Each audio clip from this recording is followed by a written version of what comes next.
why birds have such complicated and long migration processes? Or maybe why some species of sea turtles are slowly going extinct. You may have not thought of these things before, but you probably heard from your local law enforcement that you shouldn't drive at night, especially in areas with hazardous wildlife signs on the side of the road. Hello everyone, I'm your host, Abby Revel, a Nation's Capital Girl Scout, bringing you this video today to help investigate what light pollution is. Wildlife is crucial to our ecosystem and our way of living, which is why we need to protect it. Although light pollution is not a popular topic, it is the basis for why certain rules and regulations are set to protect animals who are nocturnal, such as bats and owls. To truly understand this, we must first understand what light pollution is. So far, you've heard me mention light pollution and alluded to some of the issues it causes. But what is light pollution? Well, according to Ann Uyeda, light pollution is the disturbance of natural dark skies due to artificial lighting. Light pollution is not as simple as accidentally leaving a flashlight on in your backyard. In order for light pollution to happen, there must be excessive or bright artificial lighting. For example, a common pollutant would be an LED light. If you have ever driven at night while passing by a car with LEDs, you know how much glare it produces. This can not only be dangerous for drivers, but to nocturnal wildlife animals that might cross the road occasionally. And the reason why it can be dangerous for nocturnal animals especially is because the light from the busy roads or large cities can disturb their sleep cycles, causing the animals to sleep in later. And for anyone who has an early morning commute, that could be a potential hindrance. Another example of potential effects light pollution may cause is overpopulation of certain pests. Bats are great at keeping populations of bugs and pests under control. However, due to light pollution, they may sleep in longer into the night and may not have as much time to catch all the night crawlers in your garden. But we still live in a society where we too suffer from excessive light pollution, and it is damaging our sleep cycles. Our eyes are sensitive to blue light, and this is because the color blue has shorter light wavelengths, which means our eyes can easily pick it up just like that. So the more blue light in our eyes are exposed to, the more it is damaging our health and risk of insomnia. Now, this can mainly come from your phone or house lights, but there could be a multitude of factors to this. In order for our society and ecosystem to thrive, we must take action, and it is up to you to make that choice. Okay, what is your experience in road safety laws? So as a police officer, I started the academy in 2005. I went through the Middletown Academy here locally.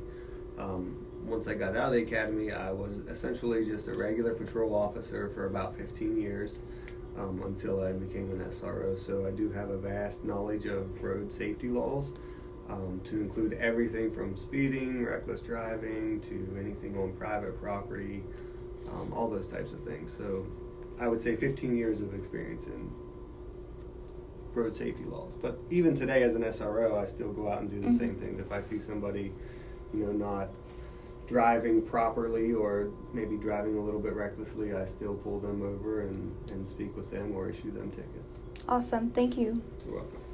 Why is it important that drivers know what times deer are most active?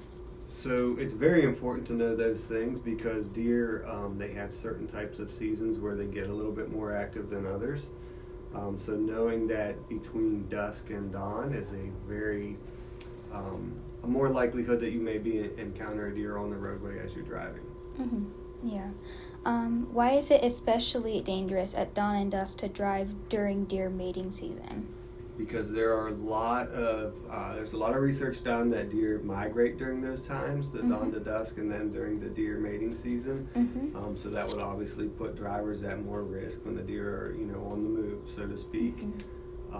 The deer mating season typically lasts from October to December, and there's some research out there that shows that there's about 1.5 million annual deer crashes every year in the United States.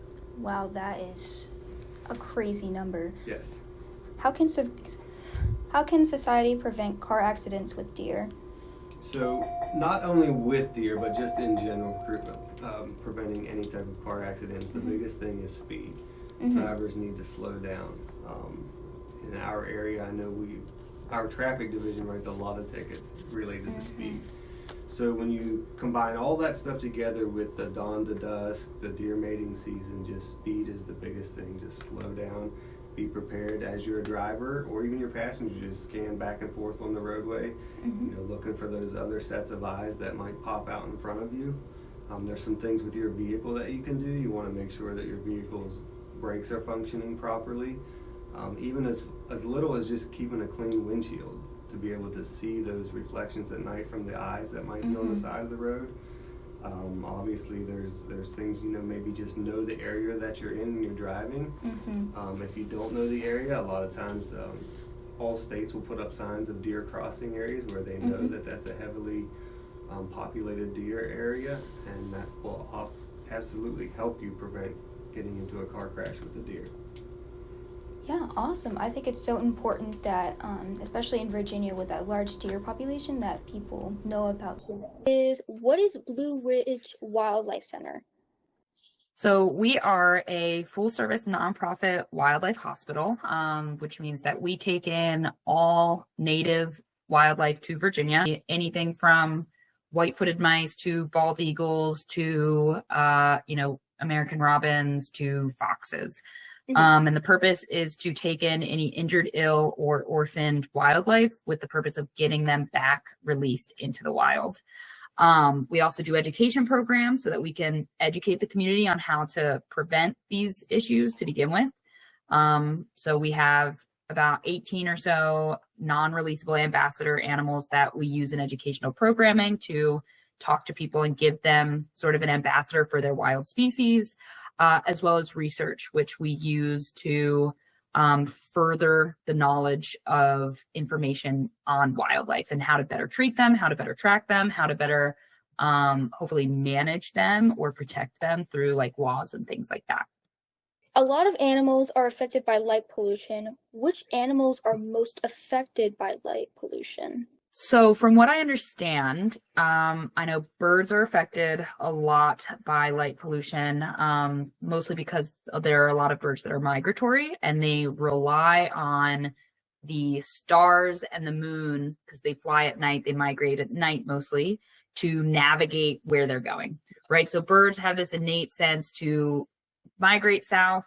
They use the stars, they use the moon to sort of navigate where they are, how far they're going. And as the stars are moving and the moon is moving in the sky, that's kind of directing them where they're going. In areas, so like really populated cities or just areas that have a lot of light pollution, those birds can then lose sight of the stars and moon, which can then affect, which direction they're going. They might get distracted and think that the light coming from below them instead of above them, might go towards the light. And in big cases, serious cases, like in really big cities like Chicago and New York City, they can actually get trapped in these light traps where they fly down into the city. There's all this light happening. And now not only is there light, but there's light being reflected off of buildings and windows. And they get very disoriented because what they're seeing, they don't understand that it's glass. They don't understand it's a building. They just see light and trees and tree branches and sky, and they try to fly towards it, and they hit those windows. And that can really, obviously, if it kills them, they're no longer migrating, or it can injure them, and put them at worse risk to predation. If you look at a Wild Bird Fund in New York City as a rehab there, they take thousands of migratory songbirds every fall and spring just from window strikes. So obviously songbirds and other birds are affected by light pollution. You also have issues. I know like sea turtles can be affected by light. So a lot of researchers, if they're going out to like check nests or check on adults, they'll use red light because the red light they don't really associate with like actual light. They don't see it as well. Use cooler light like blue light that can actually distract them. And instead of hatching turtles or adult turtles going towards the moon and towards the sea, they might go in the opposite direction and go inland, which they're not supposed to do, right? So that messes all of that up. There's also issues with bats. Bats can be triggered by light pollution or the lack of light thereof. It's time to come out, it's time to start feeding and foraging. A lot of bats are very active at dusk. So as it's starting to get darker, if all of a sudden you have lights that automatically turn on, that could actually keep them inside their roosts for longer. Problems where most bugs are really active right at dusk and dawn. So if they're waiting longer until after dusk, until it's really dark to come out, they're missing a lot of food opportunities. So that could impact, can they feed their babies? Can they feed themselves? It can prevent them from leaving the roost at all, or disturb roosts where, it might be winter time where there's lights and now the bats are waking up and it's too cold. They can't forage. They have to find somewhere else. So that can have a lot of impact on bats, which are really important to the environment.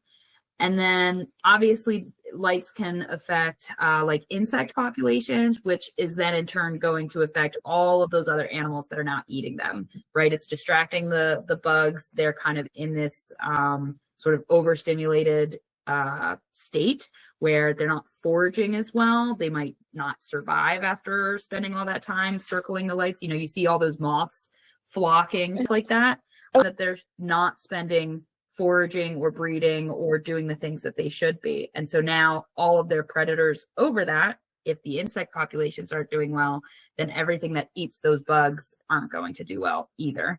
There's a lot of things that we see as normal, as like, street lights and stuff like that, but is actually having some pretty serious impacts on the native world around us.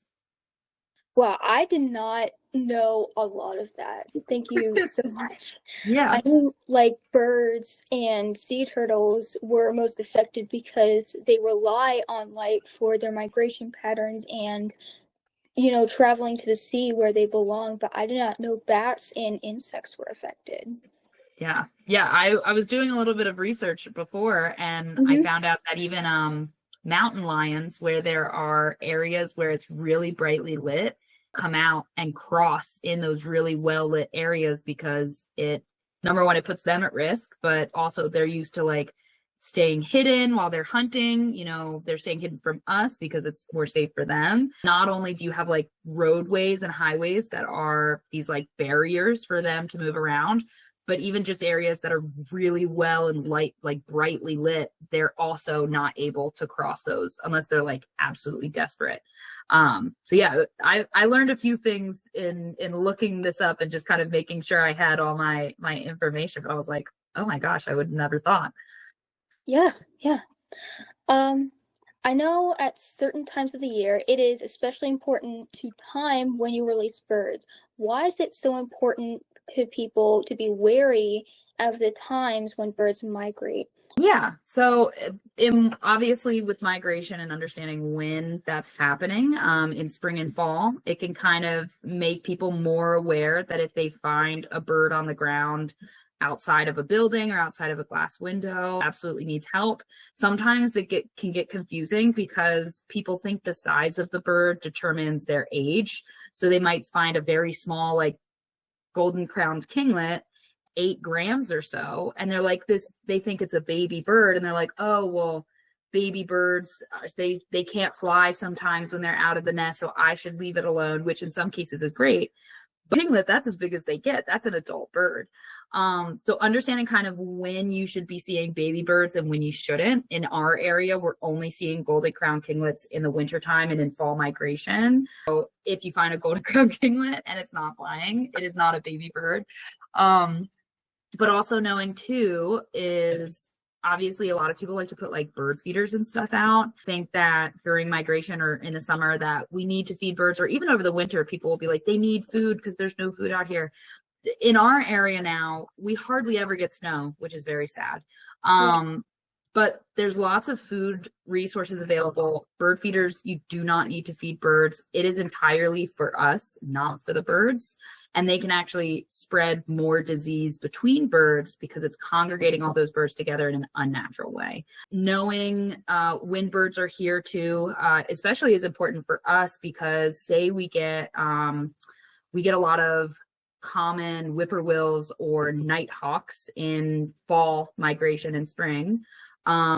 We generally aren't going to have them here all winter. So if we get one who hits a window or is struck by a car in September, October, Now we have to think about how long is this going to take this bird to recover from? Can we get them out in time to make migration, right? Because they're eating insects and things like that, and there's no bugs here in the winter. It's going to be a 2-month long recovery for this bird. Now we have to think, okay, we're going to have to hold this bird all winter long, because if we try to release them, they're not going to survive. They're not going to have enough food to fuel getting all the way south where they need to go. So there's a lot of migratory birds that we do see that we have to keep that in mind. Chimney swifts are a big one. Most of our chimney swifts in this area are gone and migrated out by like late September. And the fun thing about chimney swifts is you can't just release them and hope they know where they're going. They have to be released with a flock, because the adults will come get them. They all get together and they show the babies where they're going. So if you just release chimney swifts without a flock, they'll go south, but they won't know where all of the roosts are so that they can stop and rest on their way south. So they'll basically just be kind of sitting ducks as they fly south. They're not going to have anywhere to stop. They're going to be vulnerable. They're probably going to get eaten by something, or they're just going to run out of energy and not make it all the way. So for chimney swifts, that's a really big one specific to that species. But overall, just knowing and understanding that like you have these large groups of birds moving during spring and summer, or spring and fall. So if you find a bird that is just like sitting in the middle of an urban area as well, we get a lot of woodcocks that hit windows, and people will just take pictures and be like, this silly looking bird is in downtown Leesburg or like downtown Alexandria. And they're like, how silly is that? And it's like, that's not silly. That is a concussed bird that needs help. Like, yeah, in the middle of an urban area. So kind of letting people know, like, when that's happening, they can sort of be on the lookout for like weird, birds that you're like, this is a weird behavior. Like, should they be here? We should probably call and find out, because it's probably a no, they should not be there. And they likely need some sort of medical attention or professional help before just leaving them out or trying to release them. Before I list off all the ways you could prevent light pollution, we need to first understand what we're trying to prevent. So as mentioned before, light pollution is the excessive use of artificial light. The goal of preventing excessive use of something is to minimize it, whether it be removing entirely or restricting usage. Although we can't entirely remove streetlights due to many safety hazards, what we can do is have covers to minimize the amount of light being shined upward. When I interviewed Ann Uyeda, she mentioned to minimize usage, cities and homeowners could install timers. Not only would this save money on electric bills, but it would also improve sky visibility. And for all those astronomers out there, this would be a great opportunity to look up. And for those who are concerned for their health and sleep, you could purchase blue light glasses or install a nighttime mode where your screen would emit less blue light. To end on a light note, let's talk about some places which have implemented rules and regulations to prevent light pollution. The Dark Sky Organization has partnered with many national parks and recreational sites to improve wildlife health and create great stargazing. Thanks to park rangers, rules are strictly followed to help people and animals alike. An example of one of the parks which has been certified by Dark Sky for a few years is Sky Meadows. Sky Meadows has strict policies about curfew and how much light can be at one campsite for the safety of the animals and yourself, and these efforts have made it one of the best parks to visit and stargaze. We've seen now how the Dark Sky Organization has implemented its mission to protect darkness in our night sky. If you want to help continue make a brighter future for both humans and wildlife, hit that like button and let us know in the comments below if